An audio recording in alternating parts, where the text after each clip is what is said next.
দুর্গাপুরে প্রধানমন্ত্রী নরেন্দ্র মোদী সভা করলেন, কিন্তু সেখানে ব্রাত্য থাকলেন কে? দিলীপ ঘোষ। বাংলায় যখন মোদী, তখন দিল্লিতে দিলীপ।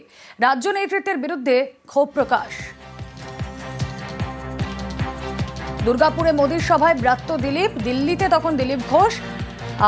নেতৃত্বের বিরুদ্ধে ক্ষোভ প্রকাশ করেছেন দিলীপ।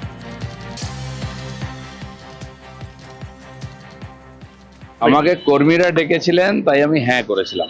পার্টি ডাকেনি, হয়তো পার্টি চায়ও না আমি যাই, অস্বস্তি হবে, সেই জন্য আমি যাচ্ছি না দুর্গাপুরে মাননীয় প্রধানমন্ত্রীর সভা। দিল্লিতে বিশেষ কাজে যাচ্ছি, পার্টির কাজে যাচ্ছি। আমাকে কর্মীরা ডেকেছিলেন, তাই আমি হ্যাঁ করেছিলাম। পার্টি ডাকেনি, হয়তো পার্টি চায়ও না আমি যাই, অস্বস্তি হবে, সেই জন্য আমি যাচ্ছি না দুর্গাপুরে মাননীয় প্রধানমন্ত্রীর সভা। দিল্লিতে বিশেষ কাজে যাচ্ছি, পার্টির কাজে যাচ্ছি। দিল্লিতে পার্টির কাজে তিনি গেলেন। দিল্লিতে নাড্ডার সঙ্গে সাক্ষাৎ দিলীপের। খুব গল্প হয়েছে। বৈঠকের পর মন্তব্য দিলীপের।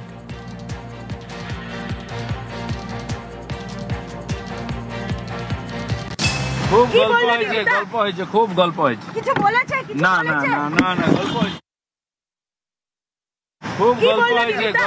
খুব গল্প হয়েছে। কিছু বলেছে? না, গল্প হয়েছে।